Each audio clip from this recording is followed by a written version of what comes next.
Okay, we ready?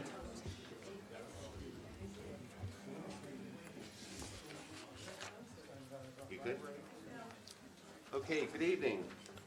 I'd like to call to order the meeting of the Town Commission on October 7th, 2019 at 6 p.m. Can we all run, let's do roll first, actually. Commissioner Bessler? Here. Mayor Cos? Here. Commissioner Thiehasse? Present. Commissioner Herbert? Here. Vice Mayor Magruder? Here. Let's rise for the pledge.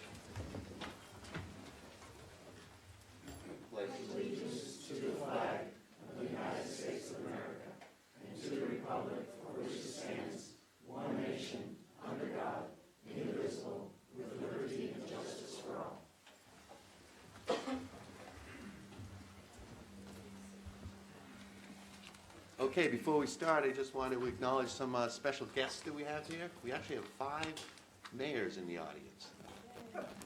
So first, the mayor of Briny Breezes, Jean Adams, and Alderman Christina Adams, his wife. They're there. Thank you for coming to our meeting. We appreciate it. We have Jim Bonfiglio. We have former Mayor Jeff Pugh. And we have Ken Khalil floating back there somewhere. And Gail. And Gail. And Gail Escott. So we know something's a hot subject. Okay, are there any additions, deletions, or modifications to the agenda? Yes, Mayor, we'd like to postpone item number 13 until the November 4th meeting when Ocean Manor is able to attend. You in agreement with that, Don? Yeah, that's fine. Okay. All right. Anything else? Do we have a motion on the approval of the agenda, given the change that Tracy just mentioned? I'll make the motion to approve. I'll second. All those in favor signify by saying aye. Aye. Unanimous. Okay, at this point, I'd like to introduce Terry Venus, who is, there you are, who's here to, along with the Palm Beach Health Department, to discuss the Public Health Committee. Come on up to the podium.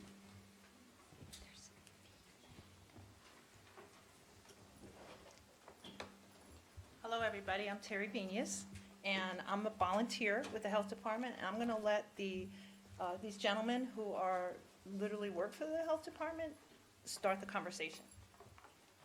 Peter and Phil, they'll introduce themselves.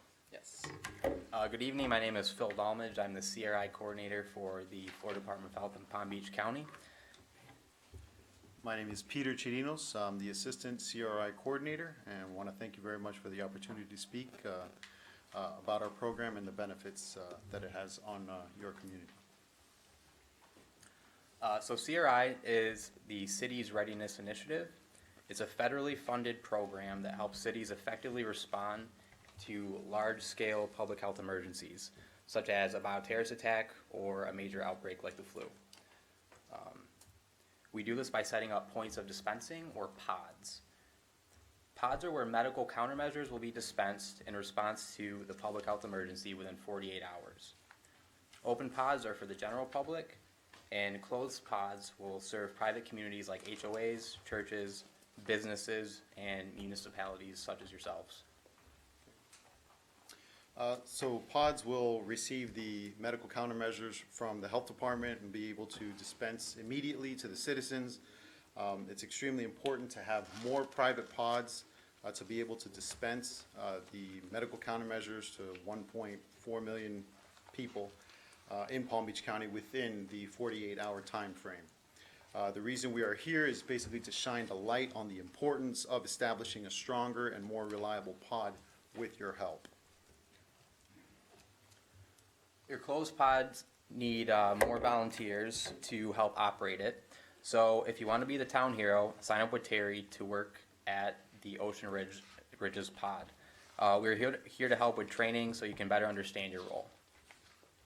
And Terry, would you mind speaking on the past anthrax response and how it basically affected your community? Yeah, well, Steve would probably be able to, sorry. Unfortunately. Mayor Cos. Yeah, unfortunately, there was an incident in Palm Beach County where there was anthrax in the building that the hundreds of people were working, and several people were exposed directly, and one person died. Now, they used that as a model for many years when we started this with the town, and the town has approved this, by the way, back in 2007. And it's been 12 years, and we haven't had any reason to open a pod. But going forward, we need to be prepared. Knowing that anthrax was an issue, they use that as a model, and they use that, I say they, the health department and the CDC, as mass dispensing of the antibiotics needed for that particular exposure. Going forward, we have many others besides anthrax, but in the event that we should have to open a pod, it is necessary that we have plenty of volunteers. We need the volunteers because this is a volunteer program. We're not going to have, the government or the state or the county coming in to assist us in a large scale. They'll assist us in many ways if we short here and there, but if we don't have the volunteers, we won't get the supplies. We'll be a failed pod, and all our residents will have to go to the Boynton Beach Mall or similar to that situation to get their supplies that they need for themselves and their family. Now, if you're a volunteer, the most important thing to remember is you get these supplies first. You and your family and your neighbors, and that's first. And then so you're secured, you're okay, then you can come and volunteer and help us supply the town.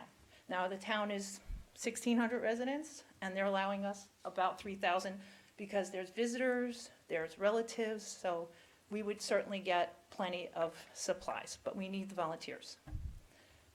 Wendy is also, we're both registered nurses, and we've been volunteers at the Florida Health Department for many years. We used to go to the clinics in the schools, and that was disbanded because they couldn't afford volunteers, but that's another story. But this is what we do now for our town, our little civic duty, and it's important, and it's important that everybody get the word out, and these volunteer forms are online all the time, and you can email me, call me, and we'll get you set up. Basically, you get a background check, an ID badge, and you come to a meeting or two once or twice a year.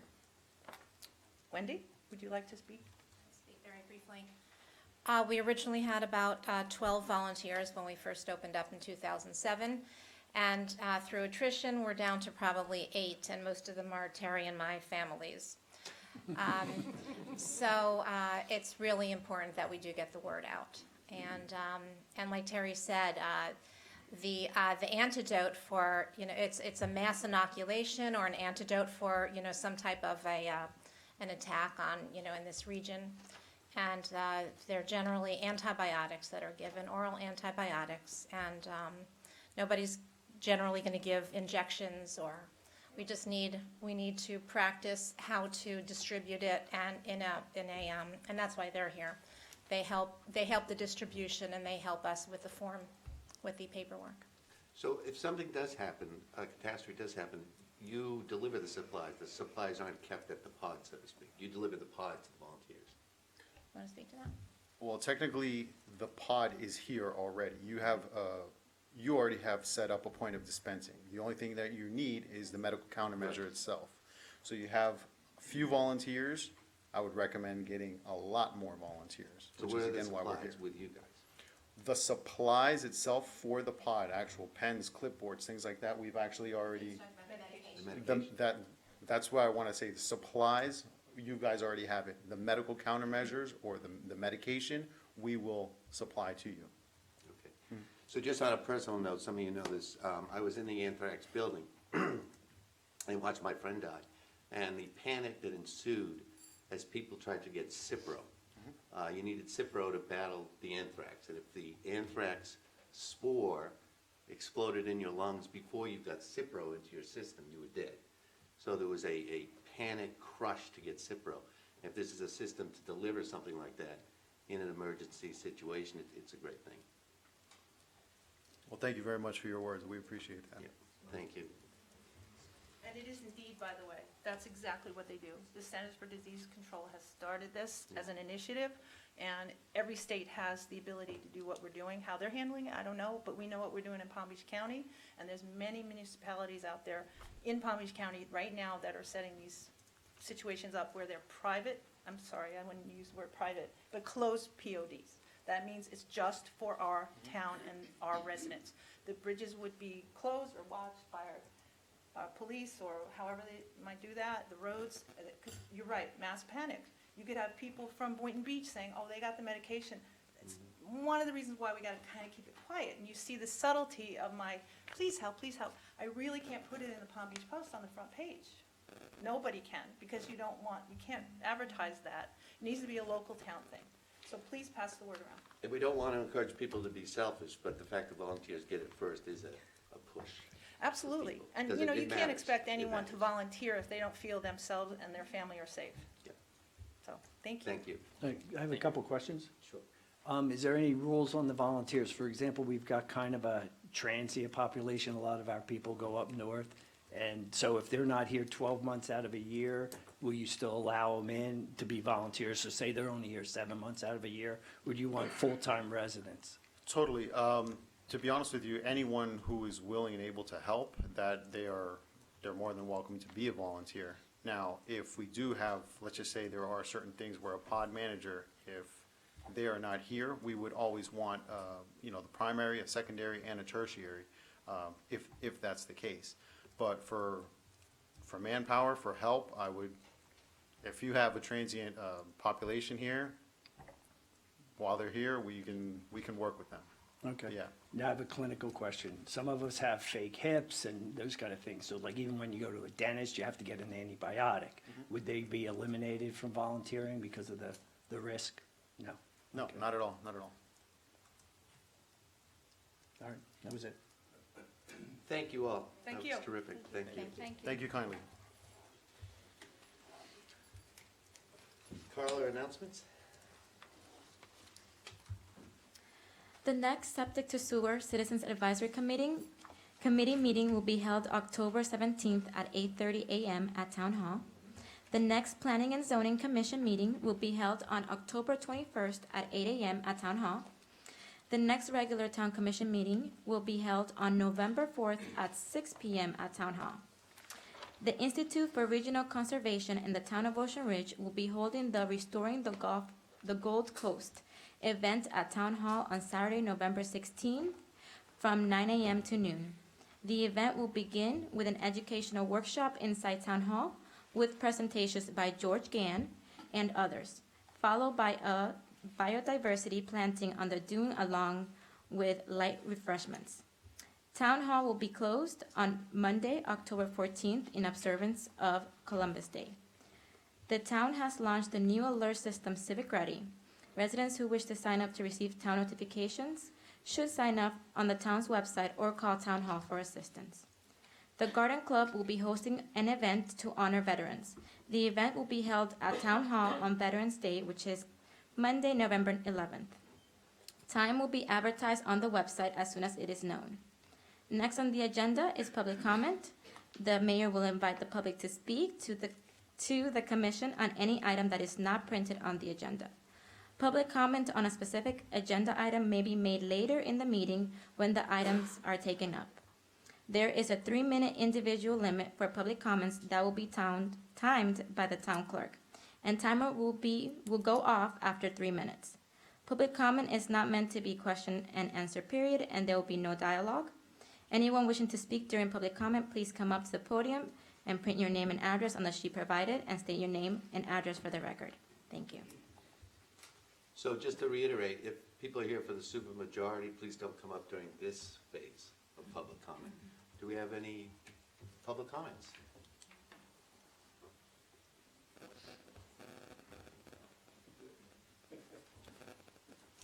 Mr. Mayor, Mr. Vice Mayor, Town Manager, Commissioners, my name is Jim Bonfiglio, 5616 North Ocean Boulevard.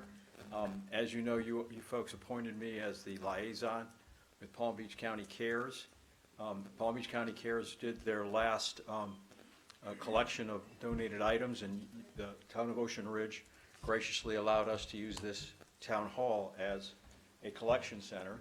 And I wanted to report to you that everything is done, and I wanted to thank you on behalf of Palm Beach County Cares for allowing us to use the town hall as a collection center.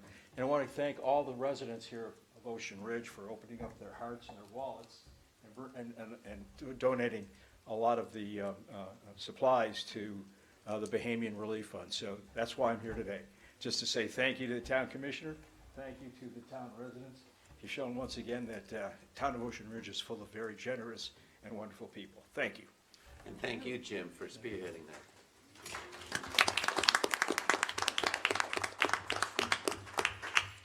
Terry? Terry Brown, Harbor Drive South. I'm going to mention something so that I'm not derelict in my other civic duties. I serve as a member of the Citizens Advisory Committee for the Transportation Planning Agency, which used to be called the MPO. I've been on it a long time, but there's some things that could help the town regarding the old ocean lights. The string of street lights, which are still not working, is that right? That's correct, right. So, and that line has gone down before, so I know the history of it, and some other people have, know my approach to it. But the Transportation Planning Agency has money available. The kickoff of this program is October the 17th. It's called the Transportation, I'll give you this flyer, and you can contact those people. There's no restriction on the type of roadway that you can use the funds under transportation alternatives. You can get up to $1 million. It's a grant program. And I'm suggesting that you replace all of those lights in the line all the way up to Corinne from the end of town using this infrastructure project. Now, this is for non-motorized projects. Now, we all know that Old Ocean allows vehicles, but for the most part, as most of the residents and the police officers will tell you, it's a pedestrian and bicycle path. And that's where the danger comes when there's no lights at 5 o'clock in the morning when you have people walking up and down there and there's no moonlight. It's just, I think, a very serious liability for the town. At any rate, you could make an application, it's competitive, it would take a year to get this whole thing approved. In the meantime, I hope the lights come back on at some point. There's a circuit breaker apparently they're looking for? No, on Old Ocean, that's an FPNL. Yeah. Is looking at that right now, and they were talking about replacing the entire cable that's located there because there's so many streetlights. Yeah, from on the road. pole to the first light. Yeah. I'm talking about replacing the whole thing with bollard-type lights that are, 3 or 4 feet off the ground. They wouldn't affect the sea turtles. They would mark the roadway so that no one would be in danger of getting hit or struck. And you'd be in a partnership with it's all federal money, the FDOT and the Transportation Agency, and you make an application, and it's competitive. You have to tell them how you would do it and why you would do it, but I think you ought to look into it. I appreciate it, thank you. Tracy, can we leave that with you? And it also ties into the work you're doing on grant writing, so fits nicely. Okay, approval of the consent agenda? Anybody got any changes or anything? Discussion? Okay. Do I hear a motion to approve the consent agenda? So moved. A second? Second. All right, all in favor, signify by saying aye. Aye. Unanimous. Okay, Ocean Inlet Park Development Permit Extension Request. Wayne, I guess you're up. Good afternoon, Mayor and Commissioners. We received a letter September 27th from Palm Beach County Project Manager Rich Avery requesting a 12-month extension to the Inlet Park.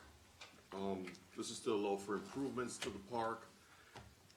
It has, the Commissioner originally approved this back in 2017 and most recently approved another extension more than 6 months ago, which expires November of this year. The letter requested a 1-year extension, however, our ordinance will only allow for 6 months. So it's back before you for a 6-month extension so that it can continue with the project. The delay has been, as what I've understood it to be, they're waiting for funding from the sales tax money for the project, and so as a result, there's a When does that get released? they have to have matching funds with a grant and the sales tax to make everything happen. Some representatives from the county is here if you had any questions that, to to get a more definitive timeline on the project date. Okay, let me go to public comment, and we'll do the commission. part. Sure. Do we have public comment on this? Commission discussion?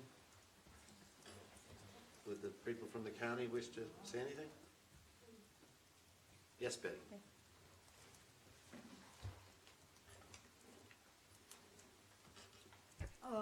I'm not quite clear what they're asking for, the extension for the park.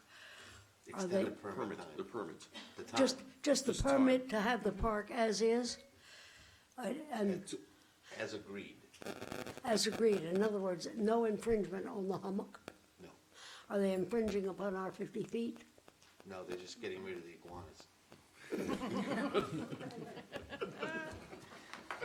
By the way, what's the realistic date for the finish of this?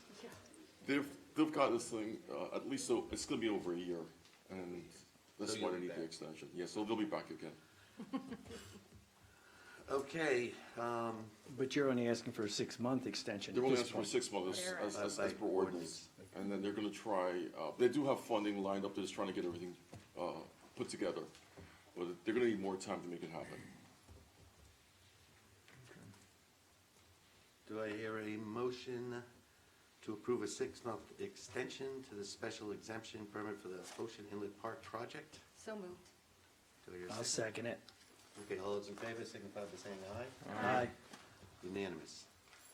Sponsorship request from the Institute of Regional Conservation for the Restoring the Gold Coast program. Tracy? Yes, the Institute for Regional Conservation has requested sponsorship from the town for the Restoring the Gold Coast program.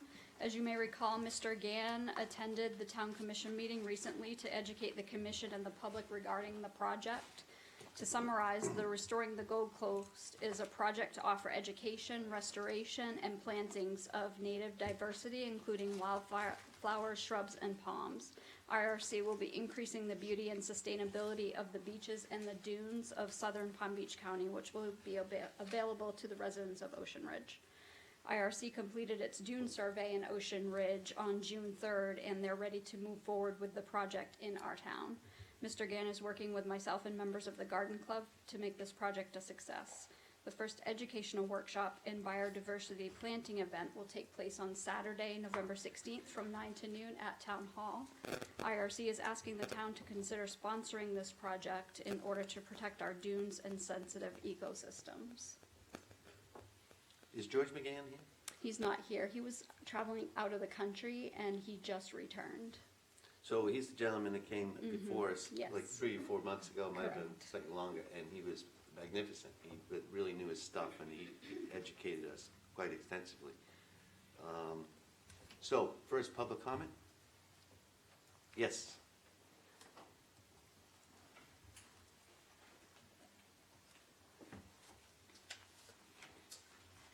Good evening, everyone. Glad to be back. Stella Kolb, 204 Beachway Drive. Welcome back. I just wanted to clarify that the Garden Club is not giving any funds, Correct. okay? So we will be helping, we will be baking cookies and that kind of stuff, but we're not financially involved. Thank you. Commissioner comments? Do we have a suggestion on the Amount. amount of the contribution of the donation that we would be making?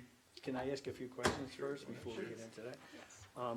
What other towns have paid already, and then how much have they paid? The city of Delray Beach paid for their assessment, I think it was in 2015 though, so that was a while ago. More recently, the city of Boca paid $7,000 in sponsorship funds to the program. Okay, and they have about 100,000 people? Yep. Okay. And then, has Mr. Gann, is he gonna pursue Boynton Beach since they own some of the dunes in their town? Yes, Okay. he's already spoken with the sustainability director over there.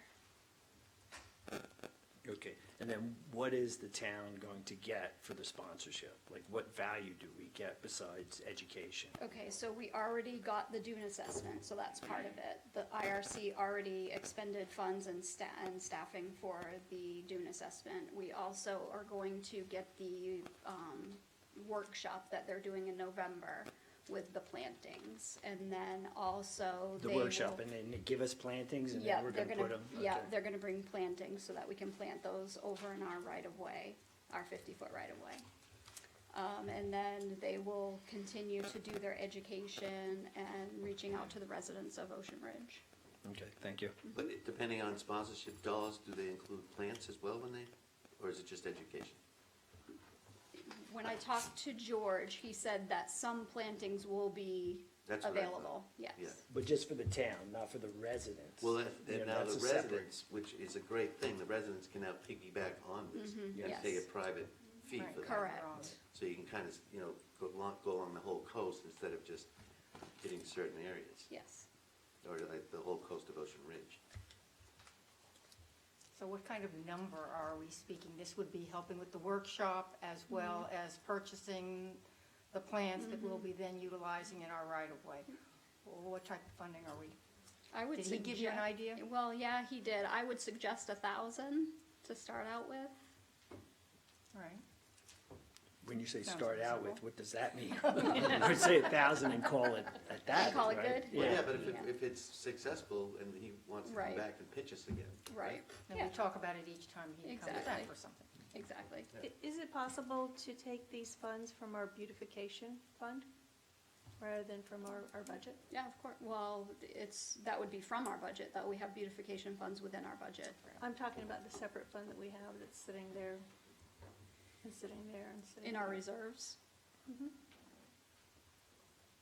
We don't need to at this point. Yeah, Okay. Right. I think you could take it out of contingency at this point. Okay. Okay, any more discussion? Okay, Tracy or Carla was nice enough to write up a suggested motion. Somebody like to make it? Sure. I move to authorize Town Manager Stevens to expend $1,000 out of the contingency funds to sponsor IRC's Restoring the Gold Coast program. I'll second. All those in favor signify by saying aye. Aye. Unanimous. Okay, item number 4. Approve the waiver of possible conflict of interest with our town attorney. Right? Yes, our firm represents various municipalities who are part of the Palm Beach County Coastal Resilience Partnership. And pursuant to Florida Bar rules, we need to seek your approval of a possible conflict of interest regarding this matter because we represent various clients on the same matter. Now, in the document itself, it provides that if and when we would ever notice that there's going to be an adverse action by any one of the clients that we represent where, one is taking some action that could be adverse to another one, then at that point in time, we have to step back and we will have to, we can certainly have you seek alternative counsel to represent you in that particular matter as it relates to the coastal partnership there.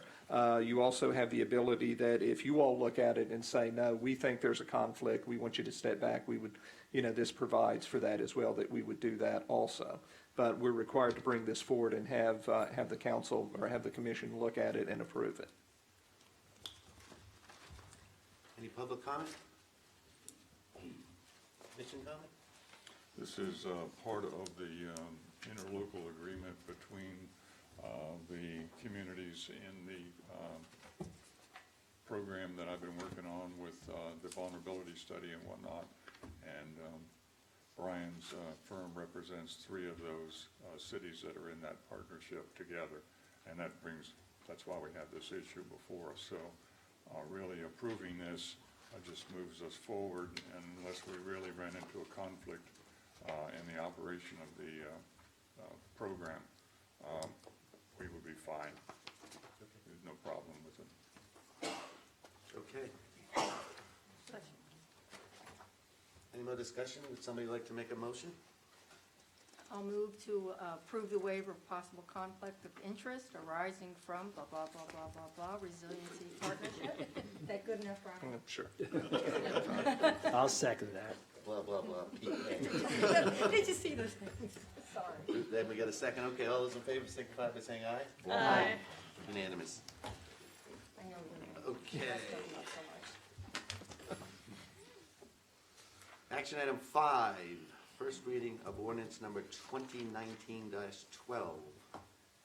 Want to take it away, Brian? Yes, I think, Carla, do you want to read the caption and then I'll talk about it? An ordinance of the Town of Ocean Ridge, Town Commission of the Town of Ocean Ridge, Florida, submitting to referendum amendments to the Town of Ocean Ridge Town Charter, amending Article 3, Legislative, Section 3.07, procedure to provide that there must be the affirmative vote of 4 commissioners to adopt any ordinance or resolution that increases the maximum allowable density, building height, or floor area ratio. Establish the date of March 17th, 2020 for the referendum, providing a ballot title and question, providing for notice and advertisement of the referendum, providing for codification, providing for severability, providing for the repeal of laws in conflict, and providing for an effective date. Okay, Brian, you want to add anything at this point?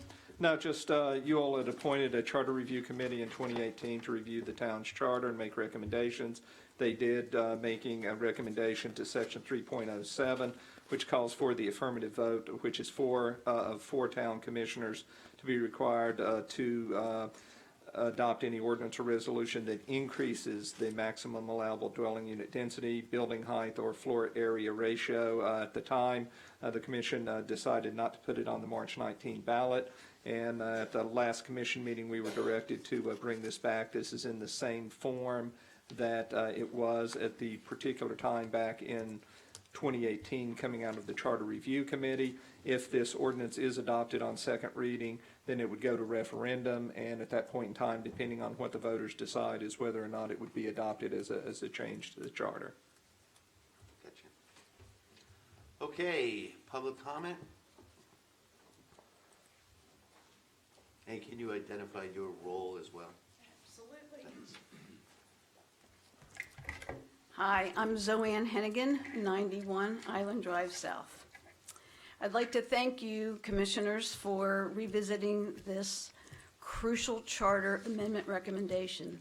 I was the former chairperson of the Charter Review Committee, and I'd first like to address some of the comments made at the last commission meeting regarding the supermajority. I was not there, but I listened to the minutes of the recording of the meeting. First of all, the minutes of all of our Charter Review Committee meetings were published, so that there's no misinformation. There's no misinformation should exist about voting of the committee on this issue. At the last committee meeting, there was a quorum, and the vote passed unanimously to recommend to the commission to take this issue to the voters. You've also heard multiple times that other municipalities have similar language in their charters, which means this is not uncommon. Although the committee was a recommendation body, it's not required to put a referendum on the voter ballot. Our committee had lots of discussions and actually some disagreements on another issue, which was term limits. But we agreed that the electors in the town should have a say. That other issue was put on the voter ballot and passed by an overwhelming majority of 74.8%. There was also a concern expressed about the possibility of a minority ruling. Commissioners, please don't lose sight that this has a narrow focus for the supermajority. It is only for 3 elements. This amendment would require only a supermajority for the commission to change the maximum allowable density, building height, and floor area ratio. Changing any of those 3 elements could have the effect of changing the character of our town that you all have professed that you love and want to preserve. If there are not 4 commissioners in support of a proposed change, there is no change. That element would remain the same. That's the intention, making it challenging to make a change only for these 3 elements. The supermajority is built into our government for extraordinary change. If it is changeable by ordinance, as some have suggested, then change could be done easily in only 2 meetings with a 3-2 vote. That can happen in the blink of an eye, and it defeats the concept of a resident's involvement on such a core issue. Significant development decisions have often come down to a 3-2 vote. In some instances, this has changed the character of a municipality. Examples being the Riverwalk Plaza in Boynton, Atlantic Crossing in IPIC and Delray.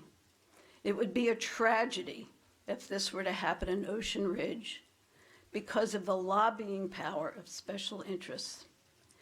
Given that, I caution you not to put so much of your confidence in some lawyers' opinions of this amendment as was suggested in last month's meeting, as many of these lawyers actually represent lobbyists or developers. And we even have those in Ocean Ridge. There can even be the same conflict for those who have families involved in real estate or might have a vested interest in building bigger homes. This amendment may be the single most important thing our community can do to preserve our unique and special lifestyle.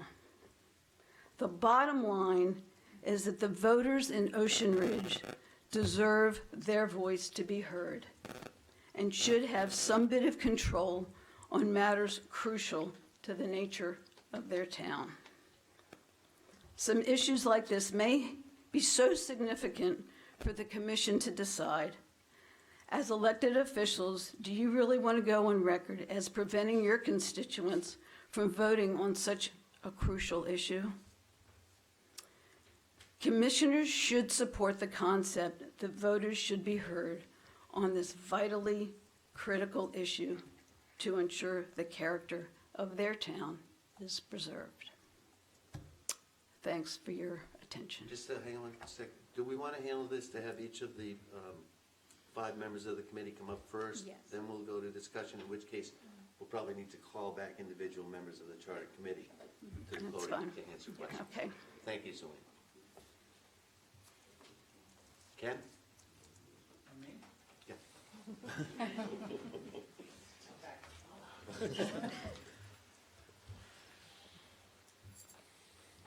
Hi, Ken Khalil, 86 Island Drive South. I was a member of the Charter Review Committee. I don't believe I was at that meeting that they voted on the supermajority. I think the former chairman's remarks are quite eloquent. I have a different opinion. We are a representative government. We do have a voice. Our voice is through our vote for you. Our vote for the commissioners that serve the town, that express the viewpoints of the town. And I trust the commission. Over the umpteen years that I was involved with this town, I can't tell you how many positive things came out of a 3-2 vote. That you wouldn't even have this town hall if it wasn't for a 3-2 vote. Wouldn't even be here, but for a 3-2 vote. It's not because we're trying to quash the citizens' viewpoints or anything like that, but there are certain items that people have a difficult time in dealing with, and they vote accordingly. And you vote accordingly, but we vote for you. And we'll hear your viewpoints as to whether you would want to increase FAR or the 3 items of density or whatever the case may be. But there are issues that will arise that will be controversial, that the public sitting in the seats do not necessarily fully understand what the long-term implication of that vote could be, namely the town hall. Namely, the fact that we had to do certain things regarding the planning in order to get the town hall, to get the land from the city of Boynton to even do this. There are people that are opposed to it. There are people that are opposed to the drainage. Commissioner Magruder was strongly opposed to the drainage plan. But the long-term implication of that, and I think that even passed by a 3-2 vote, but the long-term implication of that, no one can doubt was very positive. To have that supermajority, I just ask one question, why? Why? Why is it limited to only the increase in those 3 items, and not the decrease of those 3 items? Why is it so important that we can't even go up 1 iota without having 4 votes? When it may be for the betterment of the town, when the majority might feel that way. And I stand here, it might go up, might go down. I'm just willing to allow the commissioners to make that stand, to listen to the people, and to take that vote. It's real simple. But I find it quite ironic that we're discussing a 3-2 vote supermajority when you're not even allowing the supermajority to even talk about this aspect. Are there going to be 4 votes that approve even this aspect? But you're saying 3-2 might be acceptable for that. So where do you draw that line? Is it increase, decrease? What other ordinances do we have that maybe we should have 4 votes? Maybe everything should be 4 votes. We clearly don't believe that's true. And we clearly don't believe that all the other ordinances are not so vital to the well-being and preservation of the community. Clearly everything we do is for the well-being and preservation of the community. I believe every one of you up there and the future commissioners will firmly believe in a small town like this that they'll do what's in the best interest of the community. May not agree with them, but I believe that the majority of the people, the majority rule, will, over the long term, do what's best for the community. So I happen to disagree, in large part, to having this go forward, because the community at large doesn't really understand. And I fully recognize that all those ordinances passed by the voters. I fully recognize that. But I fully also recognize that the people didn't fully understand what they were voting on. But they went along with it. And that's what happens. So ask yourself, which one of you don't you trust? Which one? Which one is the 4th? That you can't go beyond the 3rd? Thank you. Thank you.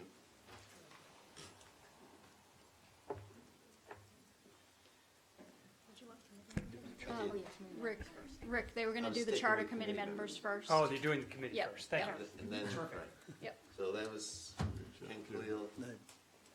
Jeff Pugh. No, Paul.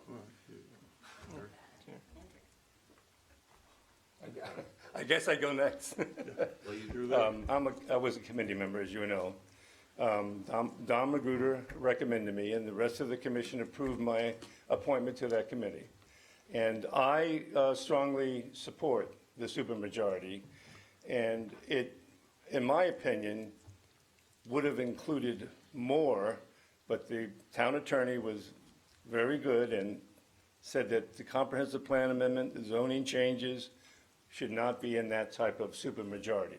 So it's limited to just these 3 areas. And it sounds like that people are really afraid of the intelligence and the confidence that the voters have in the change in the charter. It's a constitutional revision. The charter is a constitution of the town.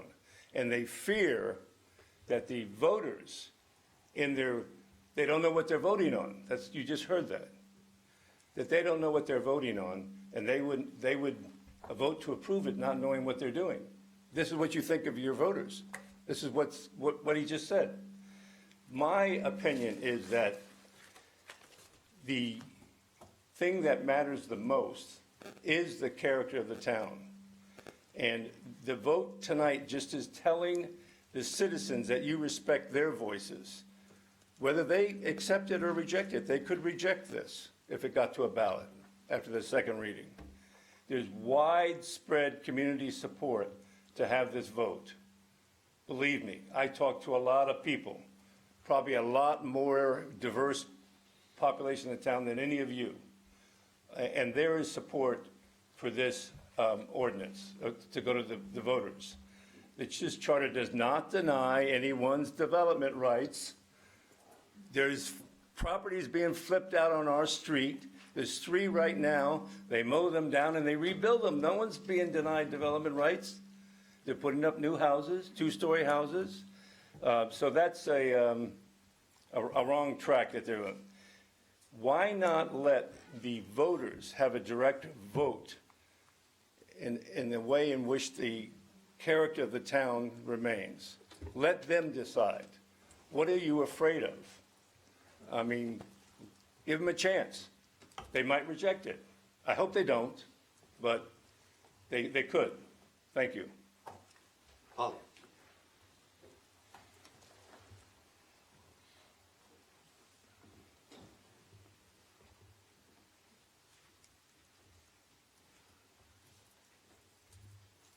Hi, Polly Jo at 35 Hersey Drive.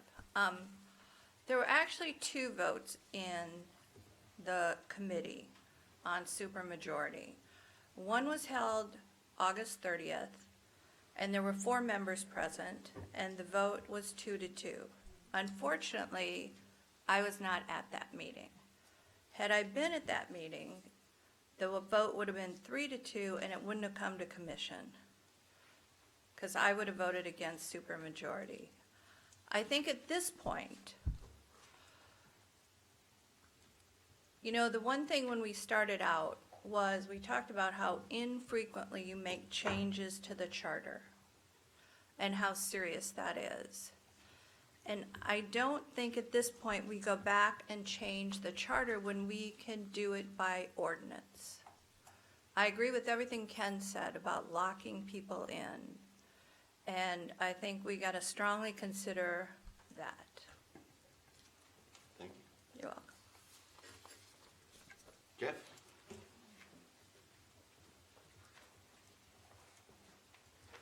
Jeff Pugh, 35 Harbor Drive North. I think Ken read all my notes before I got up here, so thanks, Ken. What I have to basically say about the supermajority vote is one thing. It's almost why. You have a town who has listened to its voters for years and years, and the FARs has sailed at least once a year, every year. And right now, it's the same thing with the supermajority. And whatever comes up gets knocked down almost every single year. We have the same discussion about the floor area ratio. You also have a town planning and zoning board, which usually it goes to them first, and they come back with a recommendation. Then it goes to the town, and they vote on it as well. So are we going to set a precedent with our town charter with one single supermajority vote? And I also believe that some of the items that were discussed, like Delray and Boynton, you know, the town has very strict zoning areas. We have no commercial. We have residential, single-family, residential, multifamily, and estate, and all those areas are very well marked out and have not changed in many, many, many years. In fact, the one thing that did change is we got rid of all our commercial. So are we now starting to, you know, beat the drum of how the town's going to change drastically? The town has changed. The town has changed since I lived here for 25 years, and it's changed since I was a kid when I lived here. And it's always going to somehow change. It's just the way life is. We live in a small town. We're constantly bombarded by Boynton and the rest of the towns. However, if you look at our town and you see the eclectic nature of our town and how it really has changed for the better over the years, I would say that our homes have become, they're not oversized. I might have been against the 36%, and I wanted 40, but the character of the town has not changed. And in fact, the families have come back. Having 2-story homes has increased families among the town. But getting back to the supermajority vote, I still believe that you're changing the charter. You know, and that's a very serious issue. And you're changing it for one reason and one reason only. And you're only having one vote for that one item. So does that create a precedent for the next time the charters change? We're going to have 4-1 votes on anything else? I don't know. But I do believe that the town and its very vocal residents tell the commissioners what they want and what they don't want. And it's worked so far for many, many years, and I just think it's something that is unnecessary, changing the charter. Thank you. Can you stay there? So this is our fifth member of the Charter Committee. So it would seem to make sense to me if we now ask questions of Jeff while he's here, and then if other commissioners, other committee members need to answer the questions, then go to public comment. I didn't plan on questions. I go eat. So I did some simple math, right? Thanks a lot, Chief. There's 5 people on the commission, on the committee. Right, and there was a 2-2 vote, and I believe it was Ken and I voted against the supermajority. And on the second meeting, I couldn't attend, I was out of town. I can answer that. Well, wait a minute, I don't need, I'll get you a second. That's a fact. But right now, what I'm hearing, I'm not trying to revisit history. What I'm hearing is of the 5 people that came up here to talk, 3 are saying no to the supermajority vote that was put forth by the committee to the commission about a year ago. I think that's correct now, but there was a 3-0 vote, so somebody had to have had a different Right, vote.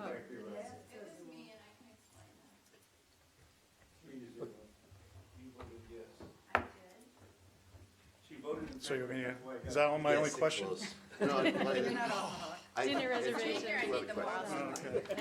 So on the second time that the subject came up, there were only 3 committee members in attendance. There were 3, but we're talking about 5 members on the committee. I'm not saying there was no quorum. There was 3. It came up. I wanted to discuss Ken's comments from the previous vote. I got a lot of pushback. It became evident that the vote was either going to be 2-1 or 3-0, so I went with the 3-0. Well, why was the meeting held But when it you guys doesn't really, weren't? I mean, here we are now. Right, and we already put this to bed once. Was that to move it forward, or? It was to move it forward and just, You would certainly hope on something like this, it would at least be a 4-1 vote coming out of your committee, and now I'm hearing there's only 3 people voting? well, we had very few meetings where we had 5 people in attendance. We only had the first one was at 5 Some of us showed up for every meeting. I got a Okay. gold star in my pocket right for you, Terry. Some of us had previous So, commitments. as long as we got you here, was there any discussion, this 4-1 magic figure, was there any discussion to go 5-0? No. No. No? And why only increases? Why not decreases? It was a change. It didn't say increases or decreases. It was a change. But now it says increase. It's a change. No, it says change. A change in It's a density. change. You don't need a vote on decrease. Well, no, I mean, the language has always been to increase the density. Increase. Because we had kind of talked about that from my vague memory of this, we'd kind of talked about it, and we decided to go ahead and just go with increases, not decreases requiring a supermajority vote. Right, so why would you do that? That's my question. Who did that? I probably could have suggested it. I have no idea. I mean, I'm thinking because that was the talk of, okay, this is what we're looking at, and that's the only thing I can think of, is that it's kind of like, do you want to do increases or decreases? And I think the consensus was maybe just the increases, but I'm not sure. Well, I think the issue is the residents are only afraid of skyscrapers and stuff like that. So Yeah. I think that's why Yeah. they lean that way. Right. That's correct. Yeah. Okay, anybody else? Nobody signed in. Any questions? You could be the first. We'll give you the gold. Is that it? Yes, thank you All very right. much. And we thank everybody on that committee for your time. Again. Public comment. Rick?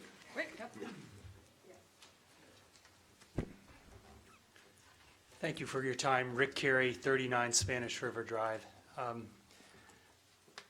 Ocean Ridge is a special town, and why it's a special town is because it's made up of special people. And I really think that we can trust the people here to make a decision like this. I don't agree with what Mr. Khalil said, that people are ignorant and don't understand what they're voting on. We have a sophisticated, educated electorate in this town, and they'll well understand this. Let them make the decision. Thank you. Oh, Martin's close. Let Joe come up. He's already walking. Joe Belmonte, 5600 North Ocean. I think there's two things that the people worry about. And one is that term, what's good for the community, is very ambiguous.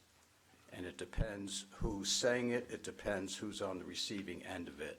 So that's one big problem. The other problem is we put 5 commissioners up here and 3 are for something and 2 are against. We know that, and that's why we elect the people. And then all of a sudden, when a vote is taken on that particular subject, one person changes their mind. And so we have lost our representation on that, and that happens all the time. So those are the only 2 things that I wanted to bring up. Can you explain that last point again? Well, if we're talking, say, about beach access or something like that, we know there's 3 people in favor of more beach access and 2 are against it. And then one of the people, when you're a commissioner, then one of the people changed their mind. And so the people that voted for that person saying, let's say, no beach access, no more beach access, then the commissioner, our representation has changed from that one person. And we're stuck with that person for, 3 years?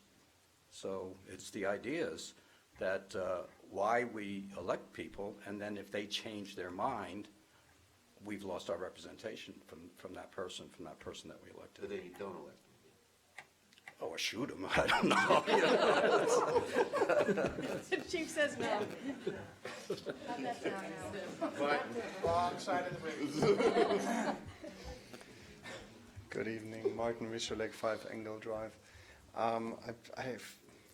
Every time I come here, we have these discussions. I feel like I'm going back into my treasure trove of living in a small community almost 20 years ago in Surfside, Florida, and having seen some of the more unsightly things that can happen.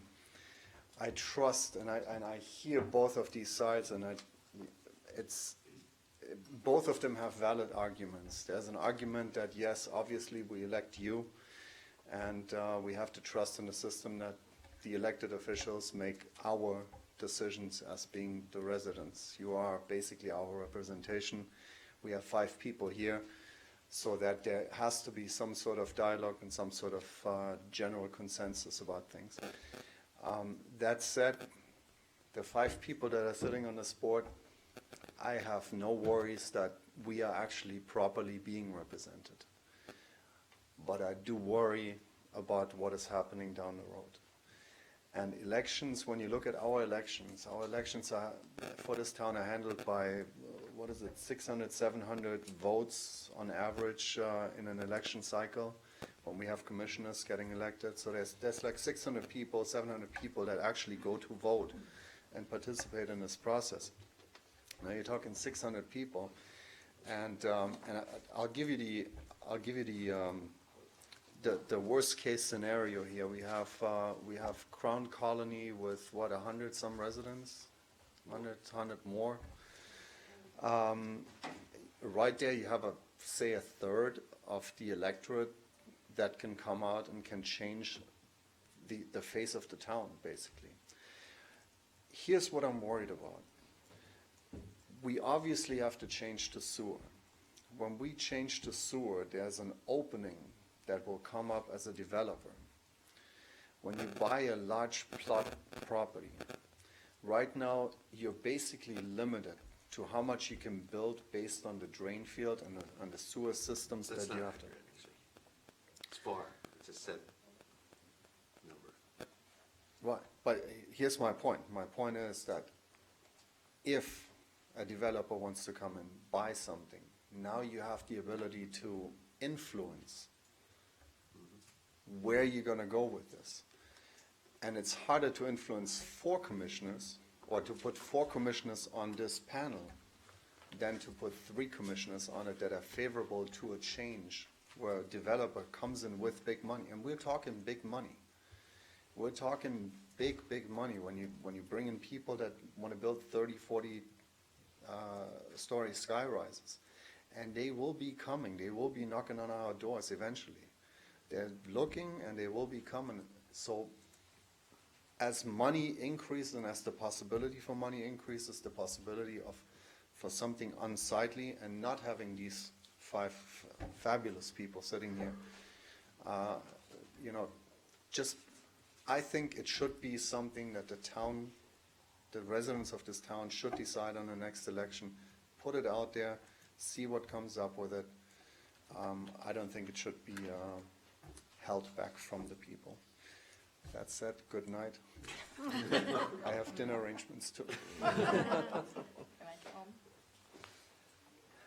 Ken? You good? Yeah. All right, point it to Ken. No, not a rebuttal. Not a rebuttal at all. Time it I up, don't one think second. you heard one word out of my mouth that I said that the voting public is ignorant. No. I did not say that at all. I said we are representative government, and I trusted you all. I said sometimes they don't fully understand what sits on this side of the aisle as opposed to that. I never said that the voting public is ignorant, because they're not. I happen to be part of the voting public, and I don't think I'm ignorant. But at the same time, there are issues that people don't fully understand the long-term consequences. And we are a representative government. If not, we don't need you. We need a town manager. Bring forward every decision. Let the people vote. John? John Lipscomb, 5900 Old Ocean Boulevard. I'm in favor of the supermajority vote going to the ballot. You know, something so limited in scope and that directly affects the citizens and the residents that I think they should have a say in it. And being on the board of the septic to sewer is obviously in the back of my mind all the time, how it could affect it or not affect it. But I think it's just the right of the citizens really to vote on this and have a say in what's being said. I agree.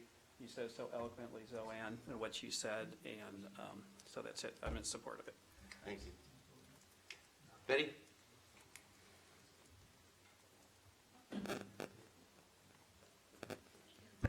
I'm not in favor of supermajority. I've been to town meeting after town meeting for many years, and when the citizens in this town are upset about something, I think you all jolly well know about it. And I think you can prolong it. And if they tried to buy any one of the commissioners off, I would hope that our attorney would get on them and get them thrown out. Yes, Stella?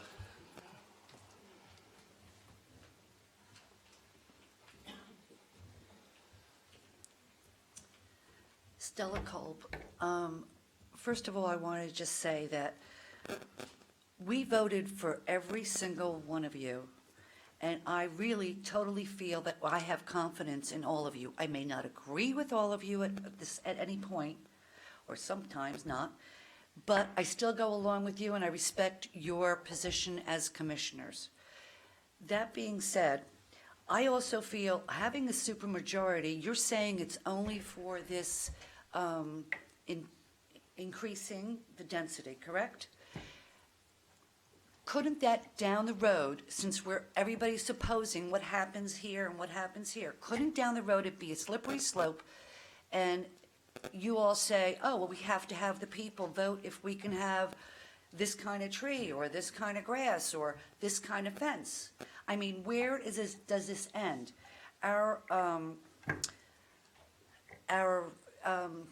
department for the, I'm sorry, I'm kind of nervous right now because I'm kind of upset. Our building department takes care of all of that, and we've got everything in place for it. If anybody needs anything more, they have to come against the commission. The commission changes every 3 or 4 years. 19 years I'm here, we come and go. So I'm not in favor of it. Thank you. And I didn't feel stupid for what Ken said. Okay, commissioner discussion? Okay, maybe I'll start. Well, I'll speak first since I'm the one that suggested that we bring this back up for reconsideration. And my primary thought in doing so was the change of the town looking into the conversion from septic to sewer. And we appointed a 5-member citizens board that Neil Henninger is very professionally managing as the chair. And it seemed to me that bringing this back for further consideration gives that committee the authority that they need to move forward in a direction that may include putting in sewers. And once you do the sewers, as Martin brought up, then you open up the possibility for an increase in density with existing units being remodeled and enlarged. You also bring up the possibility of increasing the FAR, which would allow for larger properties on the same size lot. And the other one was the height, which would be higher. You could put 2 or 3 stories into a unit and increase the size of the homes. So taking that into consideration, I wanted to be able to give the sewer committee the confidence that they could move forward in the best interest of the town without jeopardizing the current city that we have, the town that we have now, the way that we enjoy the town, with the density and the population and the size of the homes. And so that's why I brought this back up for discussion, and I appreciate everyone's comment. I did want to say to Ken Khalil that, yes, you put in the drainage behind my house, and a number of the residents fought tooth and nail and spent quite a bit of money to get that changed to where it is now, and that's why it works well. But it did take certain, we fought that tooth and nail to get it changed. So anyway, getting back to the main subject, that's the primary reason why we brought this up. I brought this back up for consideration again, bring it up so that the town folks could talk about it and the committee members could come back and express their opinions. I couldn't track that. But the sewer committee isn't being influenced at all by the supermajority. The sewer committee is investigating the switch from septic to sewer. Correct. So I don't think they're inhibited by the feeling that, boy, if we propose sewers, we're going to inadvertently cause larger homes, therefore we need a supermajority. But it takes that issue off of the table for their considerations as they move forward to how do we implement, if we implement the sewers. I don't track it, but whatever, it might be me. Okay, fine. So, I don't know where I stand on this. I've talked to so many people on this. My biggest problem, I think, is what are we doing here with this, with the supermajority and the scope? John used the word scope. He said it's limited in scope. Well, what we're all talking about, what we're all afraid of is FAR. That's the only thing that the residents in this town are afraid of. Height. Well, FAR governs height when you think about it.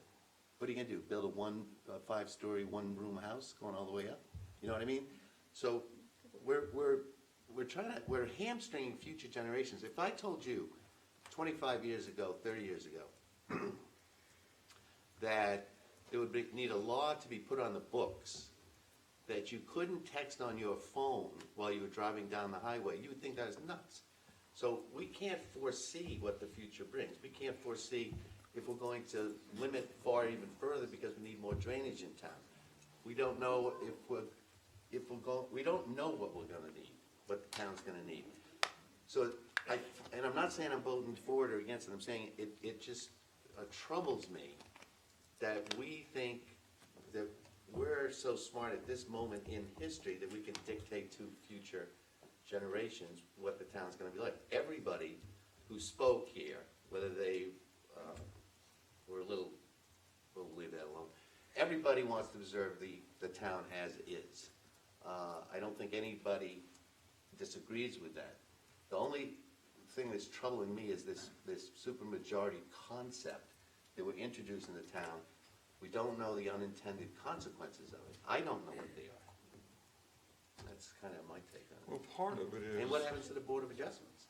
Well, part of it is that the commissioners sitting here today probably will not be still here when this issue comes up, depending upon how quickly we move forward. And the primary issue in my mind is what's going to happen when we do put the sewer lines down the middle of the street and we start connecting.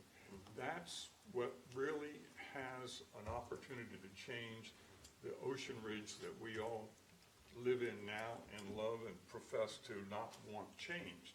And the only way that I can think of doing that is giving that option to the citizens to say, okay, on those three issues that could be changed when you do the sewer, that the citizens need to be able to vote on that, and if, like Terry said, they may be in favor of having a supermajority, or they may not. But I don't think it's for us to decide what the citizens want. I think the citizens should make that decision. But that's why they elected us, Don, to make the decisions. I don't disagree with that one bit, but one of the reasons that they elected us is to talk about these types of issues and to make these types of decisions. Well, this is kind of my take on it, and one of it kind of woke me up is when one of the residents wrote a letter to me, and I think all to the commissioners, and the unfortunate last sentence, I thought it was a great letter, a lot of good issues, but the last sentence or second last sentence is, and I'll quote it, "Not allowing this charter amendment to go to vote of the residents is inexplicable to me." What that tells me is we really didn't explain the issue properly, those that are against moving the charter forward. And I voted against it the last time it came up. Let me explain my reasons that I don't like it at this point. We are requesting the citizens to vote to come up with 50% plus one. So if they come up with that, they're going to say we need a supermajority of 80%. Or 100% if one commissioner doesn't show up. That's pretty difficult thing to happen a lot of times. It's hard to get everybody to agree on anything. Also, I want a small town. I think everybody on this commission, nobody would vote saying, putting skyscrapers in or even putting another floor in at this point in time. But it's sort of like what Steve says, who knows what the future is going to hold for us and how we're going to do it going forward. Also, what's going to happen is we're tying the commission's hands because we have to have a 4-to-1 vote. We're also tying the planning and zoning board's hands because they're not going to have any say, no variances, nothing that it sounds like a good idea because it have to go to a 4-to-1 vote constantly. And the other thing is we would be setting at this point a minority rule.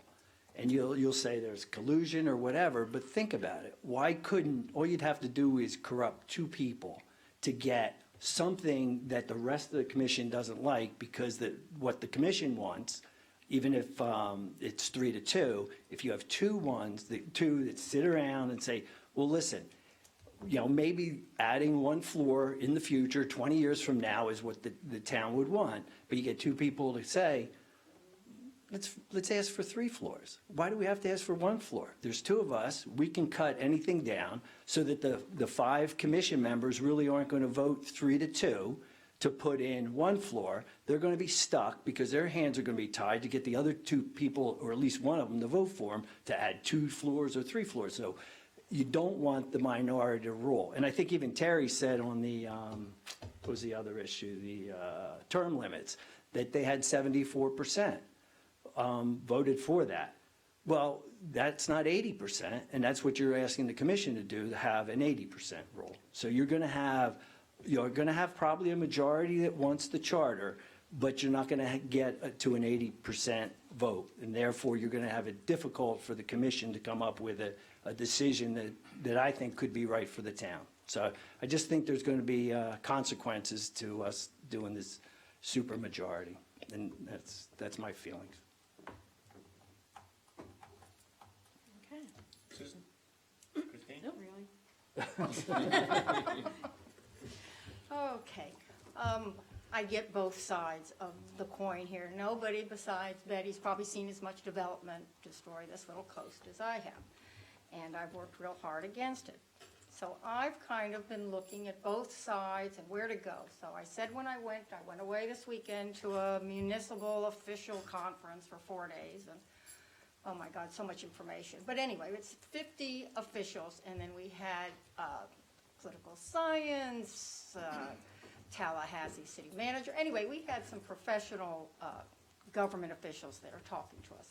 So of course, as soon as everyone went, I went to all of them, and I asked as many people as I could. I said, this is where we stand in my little town, because this is the issue that's come up, and I'm balancing it out. So, except for the one gentleman who was the political scientist who said, you want to consider when you make your decision based on politics, will you get elected again? To me, that's really not what we're up here for, right? So I was referred back to the glossary of what the charter is, and it says a broad governing document for governments. So broad would not mean the density, the FAR, and what have you. Everybody, and of course there's always going to be people that differ, but what I got from most of the people I spoke with was charter needs to be broad, ordinances need to come in and do for us the things that we want, such as we want to keep our town small. We don't want 3 stories. But there's unintended consequences. One of the questions I asked our attorney, what's the ups and downs? He goes, well, there are unintended consequences, but it's hard to say because there's not a lot of this out there. A lot of people don't put these type of issues in their charter. And a young lady I spoke to from the Keys said, consider the fact of the FEMA, the new FEMA regulations that constantly are coming in, raising our floors up, what is it, 4 inches, 6 inches, who knows with the way the water's going, could be 12 inches in 20 years or what have you. So with our 36, what is it, 36, 35 feet that we have here in Ocean Ridge? 36. 36, right? Building. So then when all of a sudden your first floor is 10 inches out of that, and we stick with the 2, what if somebody wants to build a house, they've got to incorporate that, and they want a variance for 4 inches? We would not be able to talk about something like that, when that would be something usable. Plus, I have to go with the concept of trusting P&Z, which I've been speaking to Wayne about trying to find ways to tighten as much as we can our ordinances to avoid situations like this. But that ties P&Z's hands. And again, I gotta say, you guys gotta trust us because we're 5 residents here. This affects us. We're not being courted by commercial money on the side that maybe some of the other townships have to deal with around here. We really, I have to speak for y'all even when we don't agree, we really care what our town looks like. So that's the conclusion I came to. Thank you. Okay, do I get a Yes. kick at the can? Yes, yes. All right. No, she was just giving it to me. I was acquiescing with Laura. All of you know that I was in favor of this the first round. I'm in favor of it in the second round. And while I appreciate all the kind words and the vote of confidence that got not only myself elected and everybody else elected, I think it's kind of self-serving for us to sit as judge and jury here tonight and not allow the residents to have a voice. In my 13-plus years that I've run the Florida Coalition, that has been my job, is to educate people and give them a voice. So it would go against every fiber in my body to say that citizens don't deserve a voice because either they don't understand or something's going to change in 20 years. As much as we give a referendum today, we could have a referendum in 5 years if FEMA does change, or in 10 years when we probably might need some changes. So I wholeheartedly agree that the law of unintended consequences for the future is something that is not taken lightly, but votes come and votes go and votes can be changed. So for right now where we are, I'm not looking in a 20-year crystal ball. I'm not relying upon FEMA. I believe in the citizens, and I believe that they have a voice. So the one thing that troubles me, and it doesn't seem to trouble anyone else, we set up a committee that spent hours, days, doing research, meeting, et cetera, and of the 5 people on that committee, 3 are saying, don't do this. I mean, that to me, they spent 20 times, 100 times more thought process on this than the commission did, and we're talking former, two former mayors, a former vice mayor. Were you a vice mayor, Jerry? No. A commissioner, Commissioner. and Polly was on Board of Adjustments of P and Z. And this is the opinion they arrived at, of a 3-2. So that kind of, I think, is a pretty powerful. May I say something? Yeah.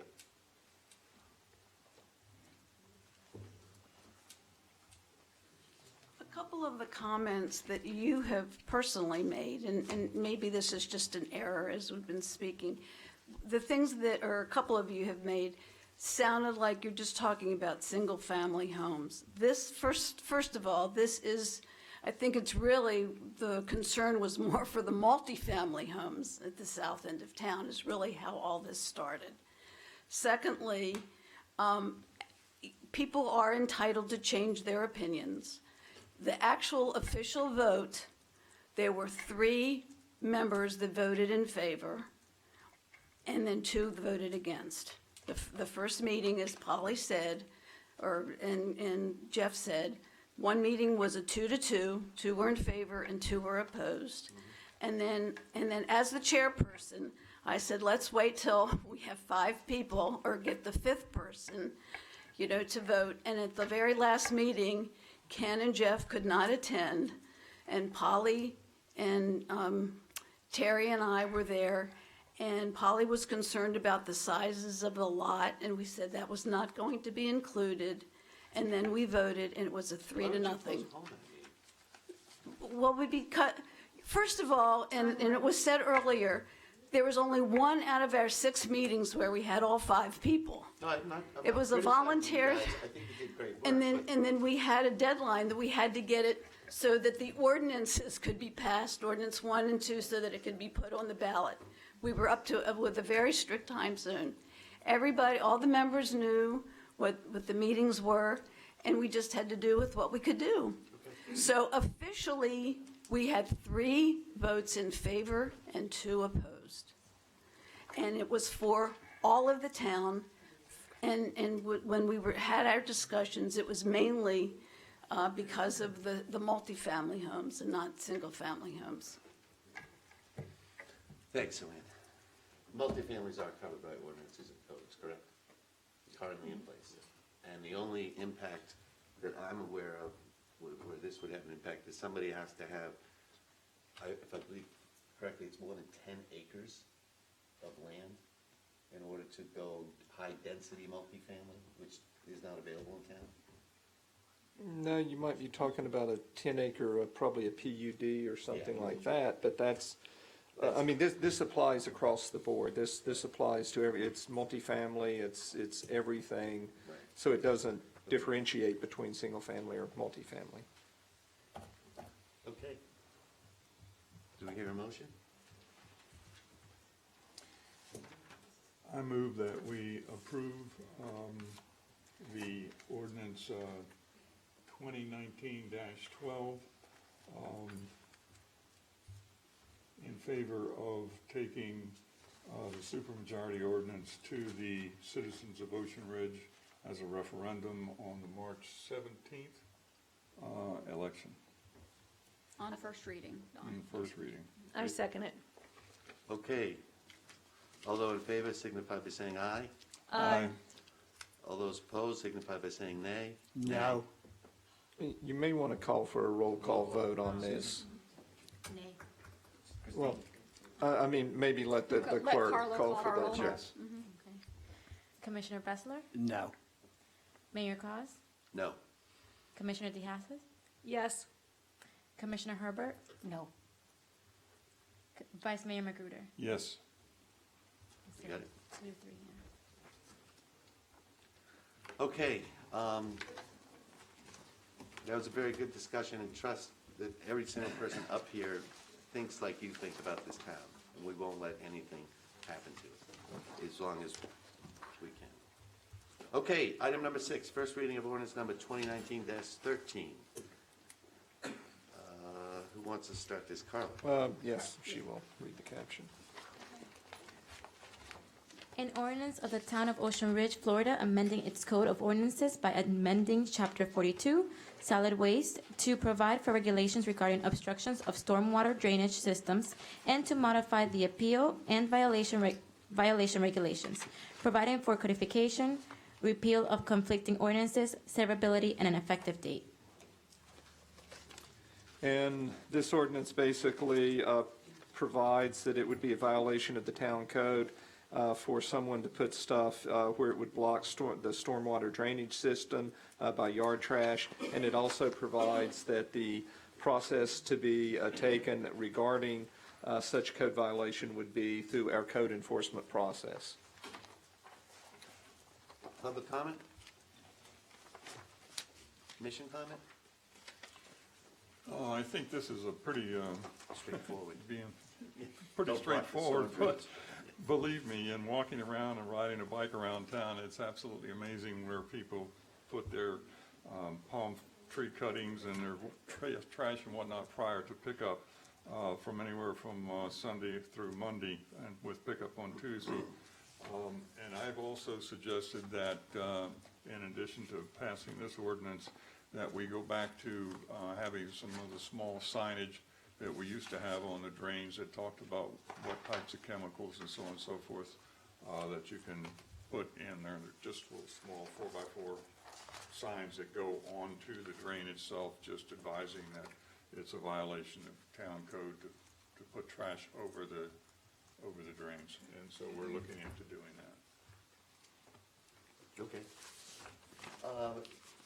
Does the police department work with you to educate residents that have been doing this? I didn't realize there are residents that just do this on a regular basis. Well, we ask people to be You let them mindful know. of it, yes. Yeah. Okay. Okay, any other commissioner comments? Do we have a motion on ordinance number 2019-13? I'll move to approve ordinance 2019-13 On first reading. on first reading. Thank you, Tracy. I'll second that. Okay, all those in favor signify by saying aye. Aye. I believe that was unanimous. Yes. Resolution, action item number 7, resolution number 2019-18. Where do you want to start, Carla? Carla. A resolution of the Town Commission of the Town of Ocean Ridge, Florida, approving and adopting the 2020 revised Palm Beach County Local Mitigation Strategy Plan, providing an effective date and for other purposes. Wayne? The town will need to adopt the updated local mitigation strategy for 2020. This is basically just keeps the community as a stakeholder involved in the process in terms of prioritizing and being able to work with the county for any funds or any plans or anything that the county has available. Any public comment? It sounds like if we don't do this, we could miss out on funding. Yeah, correct. And in the meantime, it's not going to affect your life. It doesn't hurt us at all. Right. Commission discussion? Somebody want to make a motion? I'll make a motion to pass resolution number 2019-18. I'll second that motion. All those in favor signify by saying aye. Aye. Aye. Unanimous. Okay, action item number 8, resolution number 2019-19. Carla? A resolution of the Town Commission of the Town of Ocean Ridge, Florida, amending the adopted schedule of fees for various services and providing an effective date. Okay, well, let's describe it. Basically, there's some fees that haven't been charged. One of the fees is as little as $5. There's a lot of work that the building department does and town hall does that either requires a little fee or requires no fee, so there's some fees being attached to that. There's actually a list of the various fee changes. And this was all driven, I don't know if you remember the discussion about Republic Trash Service, Solid Waste Service. It turned out we hadn't updated those fees in, was it 12 years? Yeah, quite a while. Yeah, quite a while. So, that's it. Any public comment?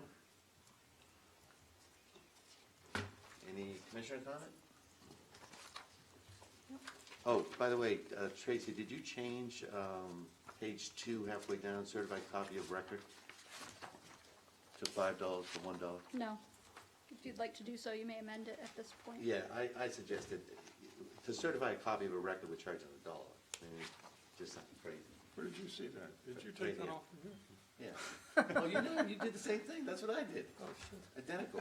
I can't believe we agreed on something. Yeah. Yeah, I think we ought to do that. So I just wanted to change that one. Yeah. So I guess if the motion, perhaps Don, you'll make the motion, to resolution number 2019, that's including the change of fee for certified copy of record. So moved. Do I hear a second? Second. Okay, all those in favor signify by saying aye. Aye. Okay, staff reports, town manager. Yes, the repairs for the Edith Street crossover should be completed very soon. The contractors ran into some problems due to some recent high tides, but that should be completed soon. The town engineer will be presenting her report regarding the potable water system to the Septic to Sewer Citizens Advisory Committee on October 17th at 8:30, and we urge the public to attend that meeting. The drainage project on Spanish River Drive will be commencing very soon. Staff has been working with the owners at 54 and 55 Spanish River on the landscaping aspect of this project, and we're ready to proceed. Our contracts and purchase orders are in place, and we are now just waiting for a start date from our contractors. Planning for the annual Light the Lights holiday event has begun. Please mark your calendars for Friday, December 6th for an evening of festivities at Town Hall. I met with state and county officials recently to discuss the upcoming sediment budget related to the sand transfer plant here in Ocean Ridge. A draft report will be forthcoming regarding the effectiveness of the plant in order for the state to finalize their budget.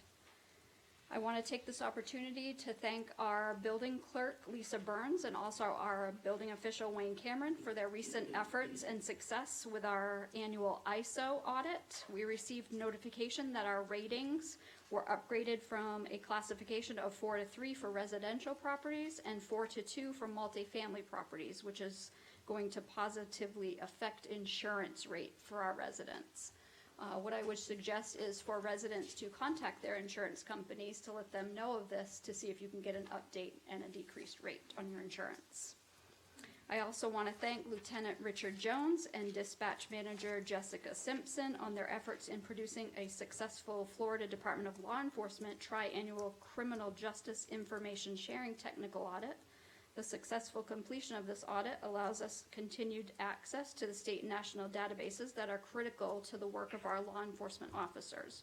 We're very fortunate to have the caliber of employees that we do here in Ocean Ridge. And last but not least, we have finalized our annual codification process, ensuring that our ordinances that were passed throughout the year are now included in our town code books and online on the website. Thank you to Carla, our town clerk, for her work in this process. Thank you. So, Thank you. I had 2 little questions here. I should have thought of this a month ago. On Edith Street, we've replaced this how many times now, 3 or 4? Yeah, we have. Is there such a thing, well, I know there is, because they're up on Cape Cod, as a removable final 5 steps? So in other words, the maintenance department knows the storm's coming, they go down there and remove the final 5 steps, instead of every time, Having to we're replace letting it get it. smashed up and then rebuilding it.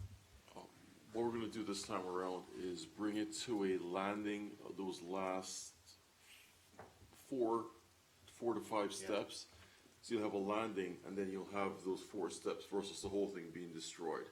So the landing itself is gonna have 4 posts on it. Yeah. Versus going straight into the beach.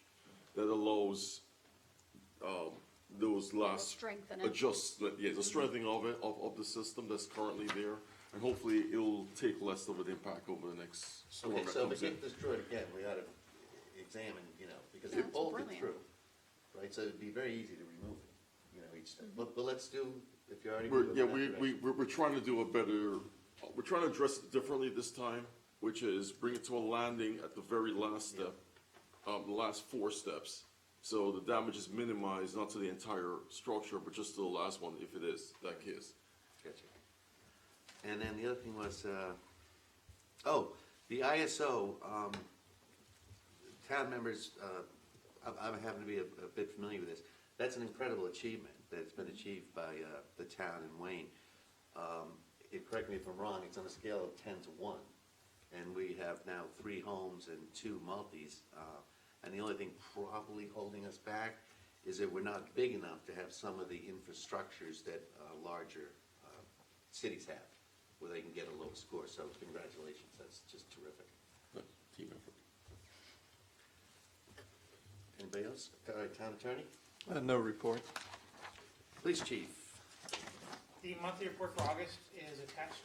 There were 9 highlighted fire service calls with lengthy responses. I reviewed them and received an explanation from Chief Joseph regarding the improper entry into the system on his part.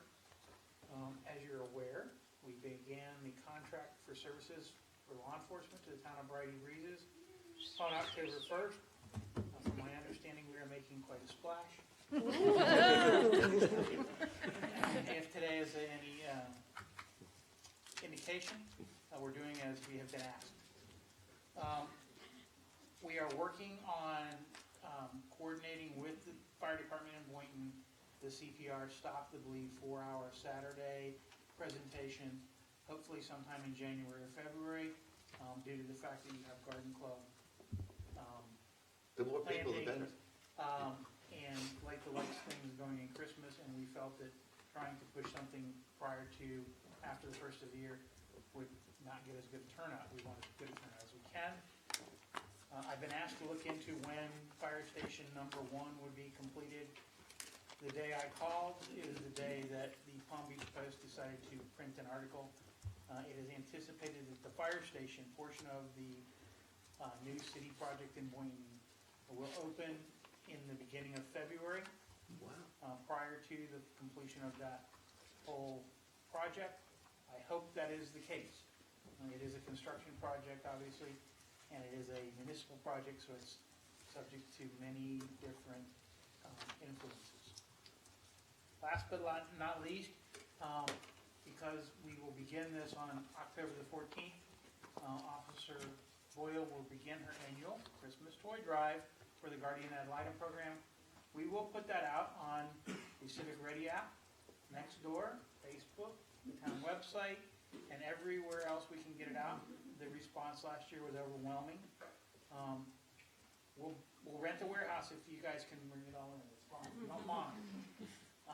I just wanted to put that out tonight. As all of you are aware, the Civic Ready app works well at getting information out. For those of you who are recipients of that, you got an email, a text, or a telephone message on Sunday indicating that there was a major road closure going north. Hopefully that allowed you to plan and not get involved in that. It was rather quick. It wasn't involving anything that we were doing. It was because of a very serious accident north of us. I hope that that's something that we'll be able to use much more often in the future. Because the next commission meeting is on November the 4th, I believe, 3rd? Correct. I wanted to announce to you that I will be away the week before that, attending the International Chiefs Conference. I will be back in the office on Thursday the 31st, which is Halloween, and then out for the weekend. I will try and reach out to all of you individually as we do in our normal meetings prior to that meeting in case you have any questions. Mayor Gene Adams, would you like to say anything to our chief or to the town? No pressure. It's a little premature. I'm Gene Adams. I live down in Brighty Breezes. I do just want to say thank you because you guys have come in and shown a great presence in the community already, and I'm sure we're going to have great impact with you guys. So thank you guys, and thanks for having us today too. Well, I get you, and tell me if I'm incorrect here. There's no reason why Brighty Breezes residents couldn't attend the workshops on Stop the Bleed and Saving Lives, right? It's our intent to invite them.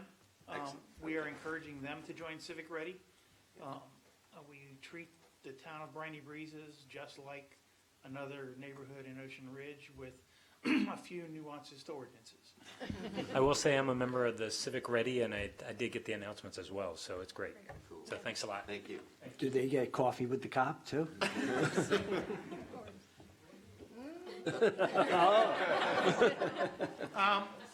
24th of October is their meeting. If you'd like to have some dessert, you're welcome to come down after their meeting, where we'll be introducing to them Civic Ready. And yes, they continue to be able to attend Coffee with a Cop. We have always asked them to join us whenever we have them. Building official. You have the report in front of you. One item that was not included there is the monthly code enforcement hearings that we do have, in which we brought two cases at that point in time. That's about the only thing that's not on your report. That should have been there. Thank you.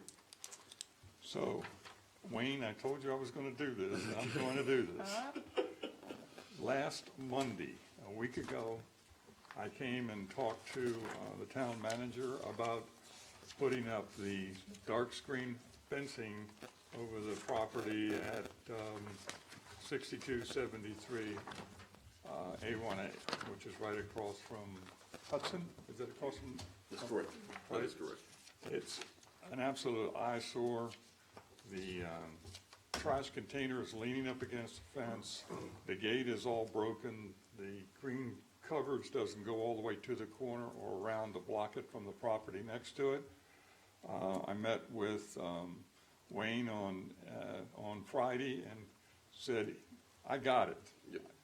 The contractor has promised that he would put up the screen by the end of business today. And I said to Wayne, okay, if when I come to the meeting on Monday night, that fence is not covered, I'm going to complain. And it is absolutely ridiculous that we allow a contractor to have that type of property. So everybody that comes up and down in Ocean Ridge takes a look at that. It is an eyesore.